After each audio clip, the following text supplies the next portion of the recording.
কল্পনা করেন তো 1915 সাল, বেলজিয়ামের একটা ট্রেঞ্চ।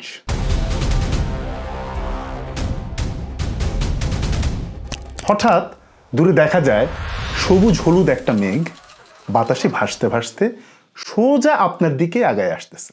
কয়েক মিনিটের মধ্যেই হাজার হাজার সৈন্য মাটিতে পইরা দম বন্ধ হয়ে ছটফট করতেছে। এটা কোনো সিনেমার দৃশ্য না, এটা ইতিহাসের একটা টার্নিং পয়েন্ট, যেদিন যুদ্ধ চিরতরে বদলায় গেছিল। কেমনে সম্ভব হয়েছিল এটা, আজকে সেই গল্পটাই বলবো। 1914 সালে যখন প্রথম বিশ্বযুদ্ধ শুরু হইল, তখন ইউরোপের নেতারা ভাবতেছিলেন এটা আগের যুদ্ধগুলোর মতোই হবে, কয়েক মাস লড়বে আর ক্রিসমাসের আগেই সবাই বাড়ি ফিরে আসবে। কিন্তু তারা জানতেন না ল্যাবরেটরিতে বৈশা বিজ্ঞানীরা আর কারখানায় বৈশা ইঞ্জিনিয়াররা ততদিনে এমন সব দানব বানায় ফেলছেন যা যুদ্ধের সংজ্ঞাই পুরোপুরিভাবে পাল্টায় দিবে। প্রথম বিশ্বযুদ্ধ মানব ইতিহাসের প্রথম ইন্ডাস্ট্রিয়াল ওয়ার বা শিল্পভিত্তিক যুদ্ধ। আজকে আমরা দেখব সেই সব গেম চেঞ্জিং টেকনোলজি আর অস্ত্রের গল্প যা আধুনিক যুদ্ধের চেহারা চিরকালের জন্য পাল্টায় দিছিল। গল্পটা শুরু করব এমন একজন মানুষকে দিয়া, যিনি একই সাথে কোটি কোটি মানুষের প্রাণ বাঁচাইছিলেন, আবার লাখো মানুষের মৃত্যুর কারণও তিনিই হয়ে উঠছিলেন। তার নাম ফ্রিটজ হেবার। 20 শতকের শুরুতে পৃথিবীতে একটা বড় ক্রাইসিস দেখা দিল, খাদ্যাভাব। কারণ জমিতে দেওয়ার মতো প্রাকৃতিক নাইট্রোজেন সার ফুরায় আসতেছিল। এই সময়ে 1909 সালে জার্মান কেমিস্ট ফ্রিটজ হেবার একটা জাদুকরি কাজ কইরা বসলেন। তিনি বাতাস থেকে নাইট্রোজেনকে আলাদা কইরা কৃত্রিম অ্যামোনিয়া বানানোর পদ্ধতি আবিষ্কার করলেন। এই হেবার বুশ প্রসেসের কারণে রাতারাতি পৃথিবীতে সার উৎপাদন বাইরে গেল, মানুষ খাদ্যাভাব থেকে বাঁচল। হেবার তখন পুরা বিশ্বের হিরো। কিন্তু সমস্যা হইল, এই নাইট্রোজেন শুধু সারের জন্যই লাগে না, টিএনটি আর গোলা বারুদ বানানোর প্রধান উপাদানও এইটাই। যুদ্ধের সময় ব্রিটিশরা যখন জার্মানির বাইরে থেকে আসা সব সাপ্লাই চেইন ব্লক করে দিবে, তখন এই হেবারের প্রযুক্তির কারণেই জার্মানরা নিজেদের ল্যাবরেটরিতে বৈশাই বিস্ফোরক বানায়া বছরের পর বছর যুদ্ধ চালায়া যেতে পারবে। হেবার শুধু বিস্ফোরকেই থামেন নাই, তিনি কেমিস্ট্রিকে ব্যবহার করলেন মানুষ মারার ডিরেক্ট হাতিয়ার হিসেবে। তার মাথা থেকে বাইর হয় বিষাক্ত ক্লোরিন গ্যাস ব্যবহারের আইডিয়া, যা জন্ম দেয় যুদ্ধের নতুন এক বিভীষিকা, কেমিক্যাল ওয়ারফেয়ার। এই বিষাক্ত গ্যাস থেকে বাঁচতে গিয়েই কিন্তু পরবর্তীতে গ্যাস মাস্কের উদ্ভাবন ঘটে, যা আধুনিক যুদ্ধের এক আইকনিক প্রতীক। আগের দিনের যুদ্ধের মানেই ছিল ধোঁয়ায় ঢাকা একটা ময়দান। ব্ল্যাক পাউডার বা গান পাউডার দিয়া কামান দাগলে এত ধোঁয়া হইতো যে 2-4 রাউন্ড ফায়ার করার পর সৈন্যরাই আর কিছু দেখতে পাইত না। কিন্তু 1884 সালে পল ভিয়েল নামের এক ফ্রেঞ্চ কেমিস্ট আবিষ্কার করলেন স্মোকলেস পাউডার বা ধোঁয়াহীন বারুদ। এইটা ছিল একটা বিশাল প্যারাডাইম শিফট, কারণ এখন কামান দাগলে আর ধোঁয়া হয় না। ফলে আপনি কই লুকায়া গুলি করতেছেন, শত্রু সেই পজিশন আর বুঝতে পারবে না। এর সাথে আর্টিলারি বা কামানের মেকানিজমেও আসলো যুগান্তকারী পরিবর্তন।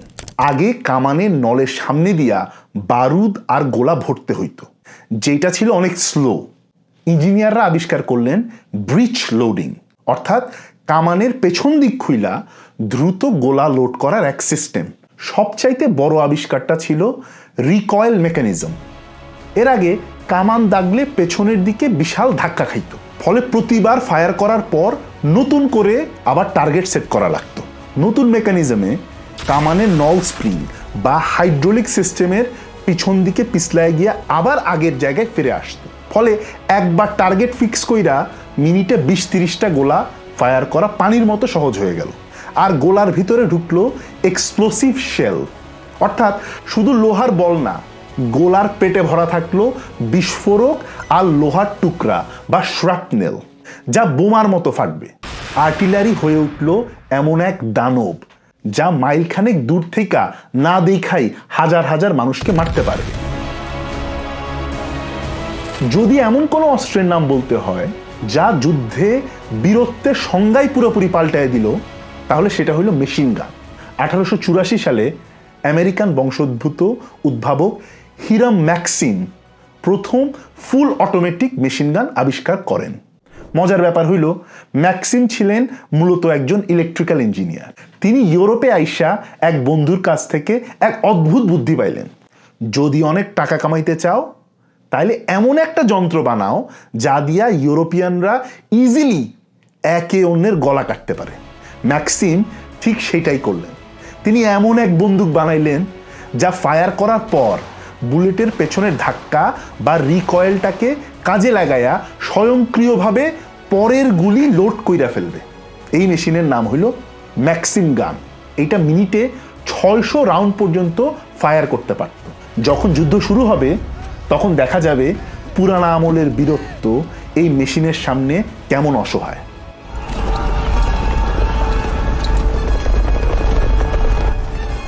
ব্রিটিশ বা ফ্রেঞ্চরা যখন ঘোড়া নিয়া বা পায়ে হাইটা লাইন ধরা চার্জ করতে আসবে, তখন মাত্র 2 জন জার্মান সৈন্য একটা মেশিন গান দিয়া হাজার হাজার সেনারে কয়েক মিনিটের মধ্যে লাশ বানায় ফেলবে। এই মেশিন গানের গুলির সামনে টিকা থাকতে না পাইরাই সৈন্যরা বাধ্য হবে মাটিতে গর্ত খুঁড়তে। আর সেখান থেকেই শুরু হবে কুখ্যাত ট্রেঞ্চ ওয়ারফেয়ার। গরু ছাগল যাতে খামার থেকে বাইর হইতে না পারে সেই জন্য 1874 সালে জোসেফ গ্লিডেন নামের এক মার্কিন কৃষক আবিষ্কার করছিলেন কাঁটাতারের বেড়া বা বার্বড ওয়্যার। কে জানতো আমেরিকার খামারের এই সাধারণ জিনিসটা ইউরোপের ময়দানে মানুষ আটকানোর সব থেকে কার্যকরী ফাঁদ হয়ে উঠবে। মেশিন গানের হাত থেকে বাঁচতে সৈন্যরা যখন ট্রেঞ্চ খুঁড়বে, তখন নিজেদের ট্রেঞ্চের সামনে তারা বিছায়া দিবে মাইলের পর মাইল কাঁটাতারের বেড়া। বিপক্ষ দলের সৈন্যরা যখন দৌড়াইয়া আক্রমণ করতে আসবে, তারা এই কাঁটাতারে আটকায়া ছটফট করবে। আর তখন মেশিন গান দিয়া তাদেরকে পাখির মতো গুলি কইরা মারা হবে। এই সাধারণ একটা তার যুদ্ধের সব ইউরোপিয়ান আর্মিরে একটা ডেডলকের মধ্যে ফেলাইয়া দিবে। ট্রেঞ্চ, কাঁটাতার আর মেশিন গানের এই ডেডলক কেমনে ভাঙা যায়, এইটা নিয়ে ব্রিটিশ আর জার্মানদের মধ্যে শুরু হইল ব্রেইন গেম। এমন একটা ভেহিকল দরকার যেটা বুলেটের আঘাত সহ্য করতে পারবে, কাঁটাতার মারাইয়া সামনে আগাবে আর বিশাল চাকা বা চেইন দিয়া ট্রেঞ্চ পার হইতে পারবে। ব্রিটিশ রয়্যাল নেভি এই প্রজেক্টের দায়িত্ব নিল। তখন এর নেতৃত্ব ছিলেন উইনস্টন চার্চিল।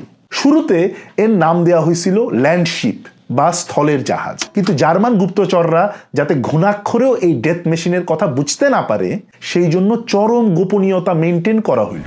কারখানা শ্রমিকদের বলা হইল তারা আসলে রাশিয়ার জন্য পানি বহন করার ওয়াটার ট্যাঙ্ক বানাইতেছে। আর সেই কোড নেম থেকেই এই দানবের নাম চিরকালের জন্য হয়ে গেল ট্যাঙ্ক। যখন এইগুলা প্রথমবারের মতো যুদ্ধের ময়দানে নামবে, তখন জার্মানরা বুঝতেই পারবে না লোহায় মোড়ানো এই দানবরে কেমনে থামাইতে হবে। ট্রেঞ্চের ভিতর লুকায়ে থাকা শত্রুদের বাইর করার জন্য জার্মানরা আরেকটা ভয়ঙ্কর সাইকোলজিক্যাল অস্ত্র তৈরি করতেছিল, ফ্লেম থ্রোয়ার। 1901 সালে রিচার্ড ফিডলার নামের এক জার্মান বিজ্ঞানী এটা প্রথম ডিজাইন করেন। একজন সৈন্য পিঠে তেল আর গ্যাসের সিলিন্ডার বাইন্ধা নজল দিয়া সরাসরি আগুনের হলকা ছিঁড়ে দিবে। এই ছিল মেকানিজম। এইটা স্ট্র্যাটেজির চাইতেও মানসিকভাবে বেশি ভয়ঙ্কর ছিল। জ্যান্ত পুইরা মরার ভয়ে বড় বড় বীরেরাও ফ্লেম থ্রোয়ার দেখলেই ট্রেন ছাইরা পালাইতে বাধ্য হইল। অস্ত্রের বাইরে যেই জিনিসটা আধুনিক যুদ্ধরে পুরোপুরি পাল্টাই দিছিল, সেটা হইল তেল আর ইন্টারনাল কম্বাসশন ইঞ্জিন। 19 শতক পর্যন্ত জাহাজে বা ট্রেনে কয়লা পুরাইয়া স্টিম ইঞ্জিন চালানো হইত। কয়লা অনেক ভারী, জাহাজে অনেক জায়গা নেয়, আর এর কালো ধোঁয়া দূর থেকে শত্রুরে জাহাজের অবস্থান জানায় দেয়। ব্রিটিশ আর জার্মান নেভির মধ্যে তখন নৌ আধিপত্য নিয়ে হাড্ডাহাড্ডি কম্পিটিশন। 1911 সালে উইনস্টন চার্চিল ব্রিটিশ নেভির দায়িত্ব পাইয়া একটা বিশাল জুয়া খেললেন। ব্রিটেনের মাটিতে কয়লার কোনো অভাব ছিল না, কিন্তু তাদের নিজেদের কোনো তেল ছিল না। তবুও চার্চিল জিদ ধরলেন যে নতুন যুদ্ধ জাহাজগুলো কয়লায় চলবে না, চলবে পার্সিয়া বা ইরান থেকে আনা তেলে। কেন এই রিস্ক নিলেন? কারণ তেলের এনার্জি ডেন্সিটি বা শক্তি কয়লার চাইতে অনেক বেশি। তেলের ইঞ্জিনের কারণে জাহাজগুলো ছোট, দ্রুতগতির আর আরও বেশি ডেঞ্জারাস হয়ে উঠল। সবচাইতে বড় কথা, তেলের কারণে ছোট আকারের কিন্তু মারাত্মক শক্তিশালী ইন্টারনাল কম্বাস্টন ইঞ্জিন বানানো সম্ভব হইল। ফলে জন্ম নিল মিলিটারি ট্রাক, মোটরসাইকেল আর অ্যাম্বুলেন্স। আগে যেখানে ঘোড়ায় বা ট্রেনে সাপ্লাই দিতে হইতো, এখন তেলের ইঞ্জিনের কারণে যুদ্ধক্ষেত্রে ট্রান্সপোর্টেশনের একটা বিরাট প্যারাডাইম শিফট ঘটে গেল। 1903 সালে রাইট ব্রাদার্স যখন বিমান উড়াইলেন, তখনও কেউ ভাবেই নাই এটা যুদ্ধে ব্যবহার হবে। 1914 সাল পর্যন্ত বিমানের বয়স মাত্র 11 বছর। শুরুতে বিমান ব্যবহার হইতো খালি উপর থেকে নজরদারির জন্য। মজার ব্যাপার হইল, শুরুর দিকে জার্মান আর ফ্রেঞ্চ পাইলটরা আকাশে একজন আরেকজনরে দেখলে হাত নাড়ত। এরপর তারা সাথে কইরা পিস্তল আর ইট পাথর নেওয়া শুরু করলো আকাশে একজন আরেকজনরে মারার জন্য। কিন্তু আসল গেম চেঞ্জ হইল যখন ইঞ্জিনিয়াররা এক অদ্ভুত প্রযুক্তি আনলো। পাইলটরা প্লেনের সামনে মেশিন গান বসাইতে পারতেছিল না, কারণ গুলি করলে তার সামনের প্রোপেলারে লাইগা নিজের প্লেনই ক্রাশ করবে। তখন ডাচ ইঞ্জিনিয়ার অ্যান্থনি ফকার জার্মানদের জন্য বানাইলেন এক সিনক্রোনাইজেশন গিয়ার। এই গিয়ার ইঞ্জিনের সাথে মেশিন গানের এমন এক সিঙ্ক করলো যে প্রোপেলারের ব্লেড যখন সামনে থাকবে না, ঠিক ওই মিলি সেকেন্ড গ্যাপেই গুলি বাইর হবে।